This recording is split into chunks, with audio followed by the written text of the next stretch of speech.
The bear trap looms at PGA National, and some of us at Golfbet are worried about the weather. That early, early tee time, Benny Betts is all flustered, Will. What kind of advice can you give this poor guy? The wind is going to blow this week, a little bit, a lot, everything in between. If you need perfectly calm conditions to handle the bear trap, you got another thing coming. I can't deal with it. I don't know if it's going to be big, little. It keeps changing, the forecast. I'm worried. We just got to get there. Well, if Ben's ever going to take any advice, never mind, that's never going to happen. But there are early and late tee time waves to talk about, guys, on a Tuesday afternoon. If you subscribe to this, Daniel Berger is early, Sepp Straka, Billy Horschel, Cam Young, Russell Henley. But the late tee times, the ones we're maybe worried about, Shane Lowry, Minwoo Lee, Ben An, Chris Kirk, Sung Jae Im. So let's start with that, guys, here off the top on roundtable. Let's say we have a little bit of gust, which, by the way, doesn't seem as big right now. Do you subscribe to those guys late on Thursday having serious trouble, Will? Yeah, I think that it's important context to say we're taping this early in the week. The forecast does seem like the worst of the wind specifically is going to be kind of that Thursday evening into Friday morning range that could give, a tougher road for the late early guys. Again, this is a course where we're used to seeing the wind blow. It's right near the Atlantic. We're back kicking off the Florida swing. So it's never really a place where it's going to be perfectly calm. But I do think that it's one where you expect the guys that are on the top of this, leaderboard here in terms of odds favorites, the guys we've seen succeed previously at this course, Ben, are the guys that can handle the wind. They can handle a course that has pretty much water on every hole. There's going to be trouble everywhere you look at PGA National and the champion course, but I don't think this is one where we're going to have the flags blowing sideways and it getting 40 miles an hour like we did at certain parts of the West Coast swing. 100. I think that's what, early in the week, it looked like there might be huge gusts in that afternoon, Thursday, potentially going all the way through to that Friday early wave. But now over the last few hours, the last few days, it's starting to soften a little bit, starting to tell us that maybe not so much. So it's got a less worry in me. I'm less anxiety when it comes to if I'm picking a side of the draw. I am definitely going to say, be wary. Keep an eye on it. Maybe wait till the last minute before you put your bets on. And obviously live bets, keep on top of it. Keep a look at it and see how things are going. But look, 15 out of 18 holes this week have water. You have to be on your game. You have to be ready to handle what comes at you. And that's going to be an interesting scenario all week.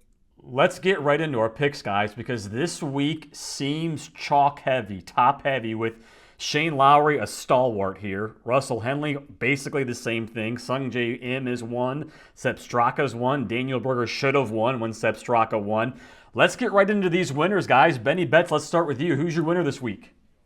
Well, just quietly, how good is it that the favourite's 20-1 instead of 14 or 8 or 4? Oh, I was like, come on, yes, we've got a chance to get something going. And I'm going to go with the 25-1 man, Daniel Berger here. Boogs, he's obviously a Florida boy. He's had 3 top 5s there, including a famous playoff loss back in the day when he was a young, brash up-and-comer. I think he's starting to get a little bit of his swagger back. We know that when he's straight vibing, he's at his best. And I think he's got some course form coming in with some form from Phoenix, as you see there. Things are starting to look up. He's a strokes gained tee to green guy, which we need. He's also really good at bogey avoidance, which is important. I think things are heading in the right direction for Daniel Berger.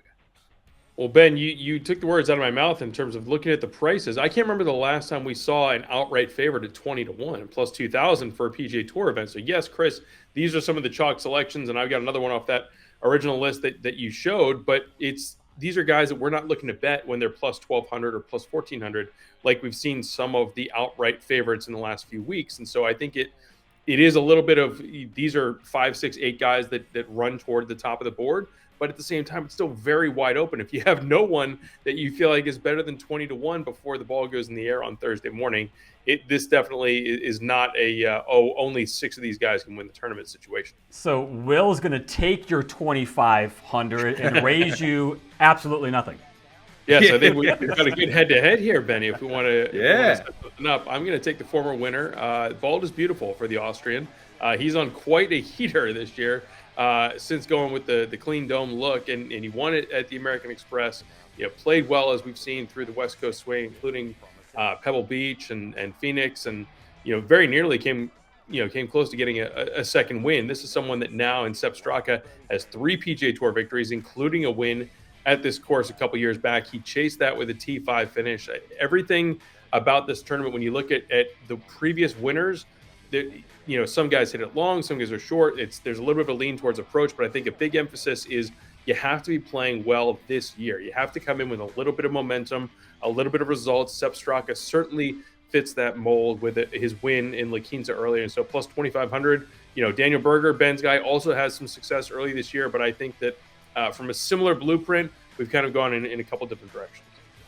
Straka would be obviously a little less nervous down the stretch if those two were going head-to-head. Berger's obviously still coming back, but he's looking to join the 5-win club, Daniel Berger. Sepp Straka obviously has been good. I want to fight against Will's pick here, but I would actually have him in sort of a bank builder scenario in the place markets for sure.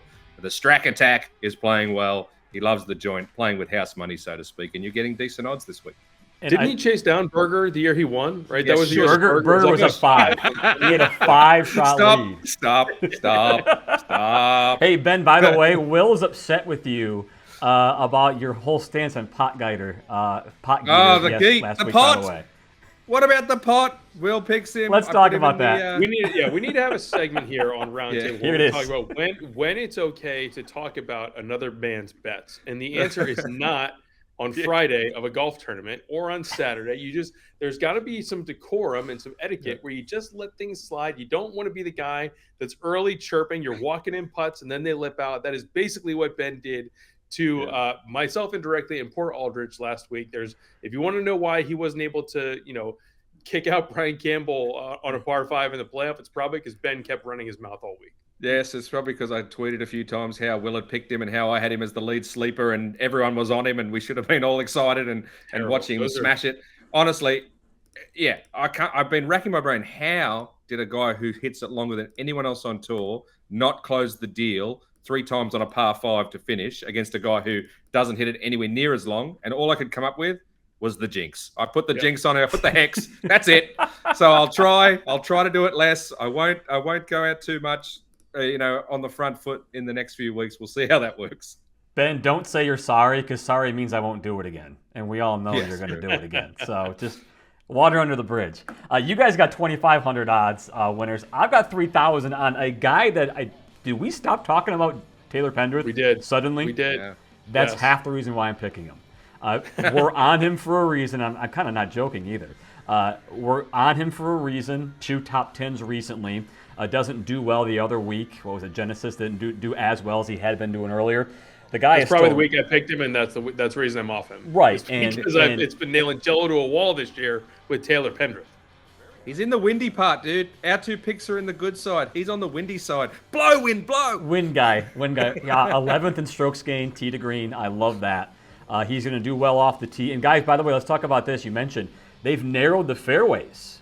Tell me, what was that all about? So it used to be the toughest test on tour, basically, or one of them, right, at this event for a long time. And then there was a little bit of a complaint in recent times that maybe it was too tough, especially when it would come right before API and then the players, which it does, that we're getting into this grueling stretch rather than, a little bit of free for all. And I think maybe they took it too far that way, right, Will? And now they're trying to bring it back a little bit. So they've gotten rid of 4 acres of fairway and an approach grass to try to make it a little tougher again. Yeah, certainly one of the big changes in terms of the course composition was changing 10 from a par 4 back to a par 5. It was a brutal par 4, almost always played into the wind, was well over par. Now the last couple of years, it's played as a par 5. Last year, it basically played to a 4 average. So again, par is a social construct. Make of it what you will. But now it's a par 71. And it was previously as a par 70. So when you see Austin Eckroat shooting 17 under on a course where guys have been single digits under par previously and winning, 4 of those shots are because now we're calling 10 a par 5 instead of a par 4. Narrow fairways and lots of water sounds right up the alley of Jordan Spieth. Ben, I know you're a hard no on, I'm guessing, everything on this list. Do you think the cat can make the cut for minus money? Oh, of course he can make the cut, but Will I'm he? definitely not betting minus money. Will he? Yeah, I don't know. I'd much rather take top 20 at plus 230 than lay minus 172 for a Yes. make cut. Because if he's going to make the cut, he's probably going to have things figured out to where he's going to have a shout at top 20 or at least be within striking distance going down to the back nine on Sunday. That's definitely the case. He's probably more likely to finish T18 than T51, right? Well, it's just sort of one of those scenarios. If he's on the cut line, I don't know. Yeah, I don't know how he's going to go. How he's going to go down that stretch. It's worth talking through. I mean, this was a late schedule ad for Jordan Spieth for the Cognizant. He's never played here before.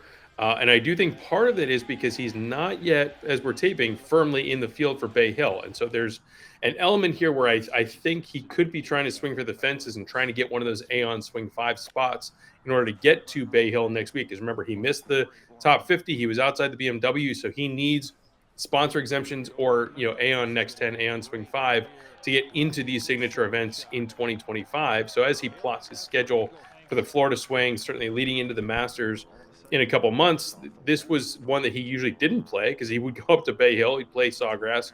And so I think him adding this shows that his schedule is a little in flux. And I think that now, if there's a situation where he's T18 going into Sunday, he could take more aggressive lines and maybe, play his way out trying to reach for T5. Sometimes you end up with a T35 instead. That it does bring up that point too. This is a week with all that trouble that the Saturday night look at the live options for place markets is a really good one. Like, who needs to press and decide, is that going to hurt them or help them?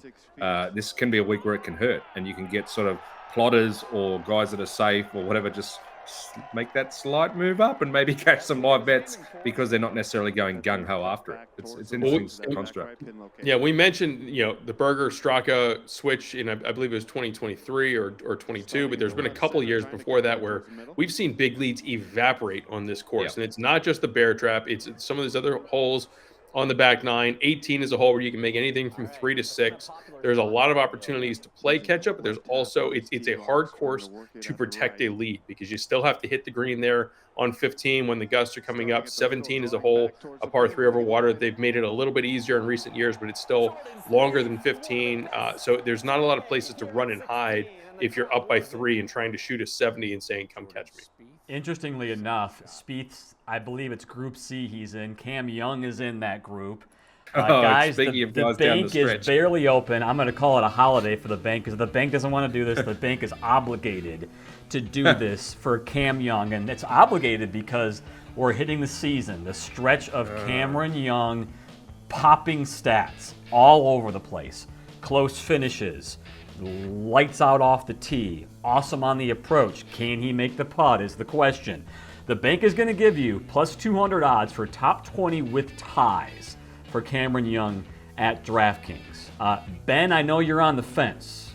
You want to begin? That's why you can see there. You can see there's nothing next to my name because definitely got splinters in my backside trying to decide whether I want to be involved in this transaction or not. I'll tell you what I'm not involved in, and that's him in the outright market.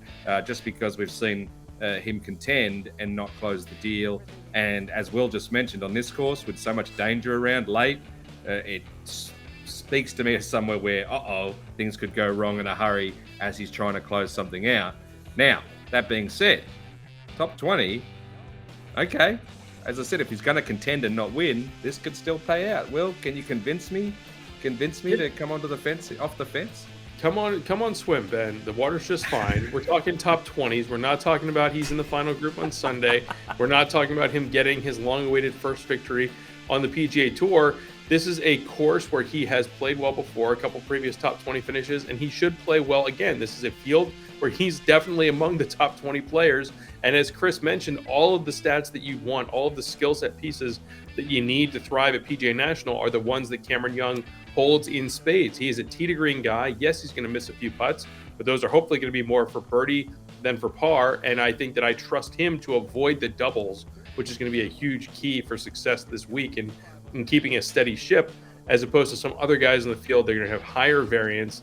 He can just be steady Eddie, kind of keep it going, make the cut, work his way up, maybe put up something in the 60s on Sunday, and giving me 2-1 plus 200 there on my money for a top 20 with ties. I'm in. Would there be better drama at Bear Trap for his first win on the Bear Trap? It'd be interesting. Well, what was He it? came close last year at Valspar, right? I mean, it's Yeah. it's not apples and apples, but it is another Florida course, another Bermuda greens, tight venue, ball strikers place. So there's some comps there for sure. Different animals, snake pit, bear trap, right? If he has a good week too, and it gets enough birdies to get up there, he can maybe handle having the double or triple that Will's hoping he won't have. I do remember Adam Scott when he won there having a triple. Quad. Was it on Saturday or It was a quad? quad. Yeah, quad on Sunday or Saturday or one of the days. quad. Absolutely destroying and looking like he would disastrously fall out, but managed to rebound from that. So interesting to see. It would be cool. It would be cool. Look, if he finally got the monkey off his back. I'm not going to go down the road of outright, but Will, I think you've convinced me. I'll come in and I'll buy the top 20. Good for you. There you go. All right, maybe the bank feels better about it, Will. That was a good job of convincing us. I also love that stat you gave us earlier today, Will, about winning margins at PGA National. What did you say it was? It was 12 of 18 since they came to 12 of the PGA 18. National. Correct. Have been either in a playoff or a one-shot win. That's going back to 2007 when this course at PGA National first hosted this tournament. So it's a place, right, Chris, that tends to be a little close down the stretch, not counting last year when Eckroat kind of ran away with things. So let's look at those DraftKings markets then. For a margin of victory, what would you guys go with if we're going to subscribe to a one-shot victory or a playoff? Plus 200, plus 350, but a couple of 350 options on there, guys. Yeah, there have been a few notable playoffs. I remember back in 2014 when Russell Henley beat Rory among a four-man playoff. But I'm going to go with the one-shot margin there at plus 200. It's favored for a reason, and I think it has to do with how the course is set up. 18 is a par 5. You got water, but it's not incredibly difficult. It's a place where you can make a birdie if you need to. You can play for par if you need to as well. So it's at least one hole where you can kind of protect the lead. Or if you're in a tied scenario, I could see someone going out and making birdie on 18 to win outright. So I'm going to go, Ben, with one shot, exactly one shot, plus 200, no playoff, no P word this week.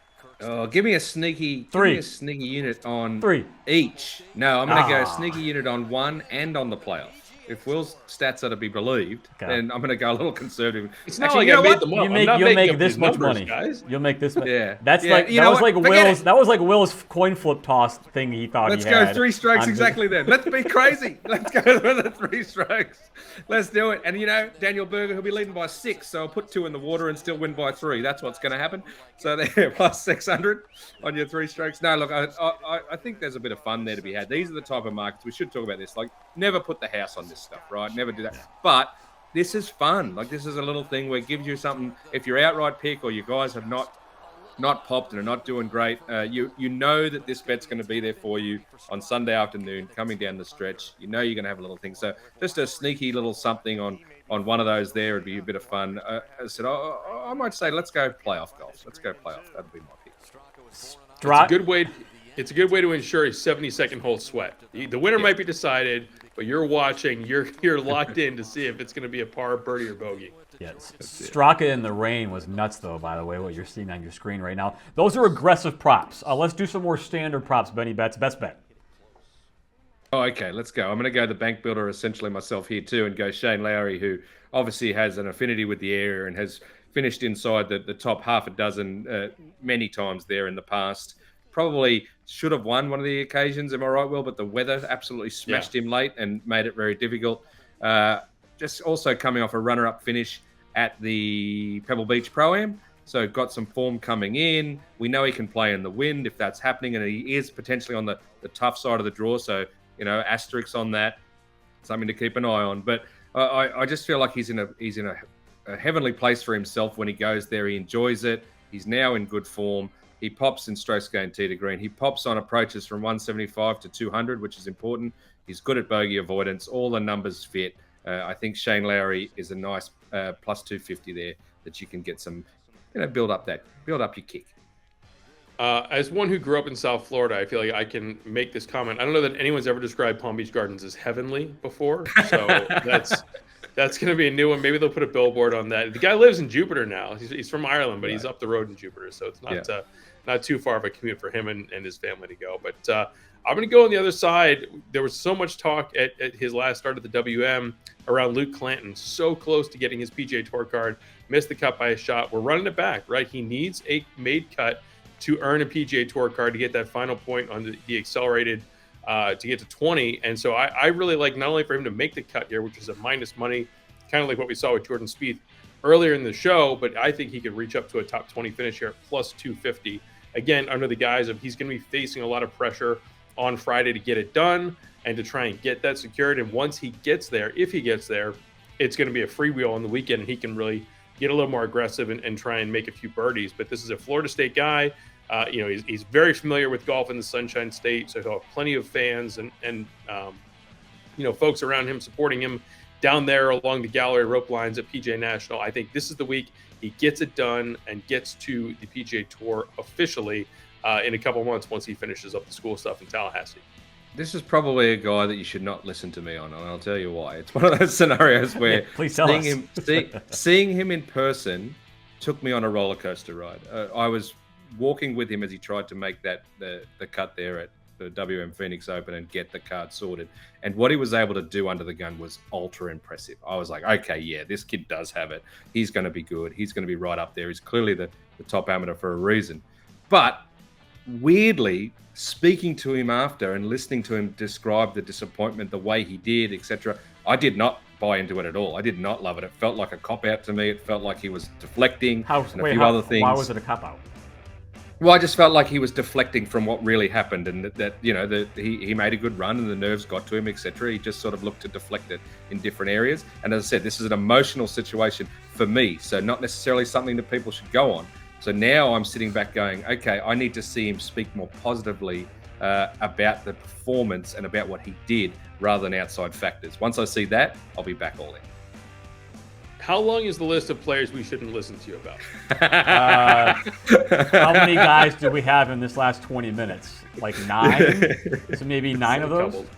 Just leave Aldrich Potgieter out of your mouth, please. Yeah, another Aussie. Well, quasi-Aussie.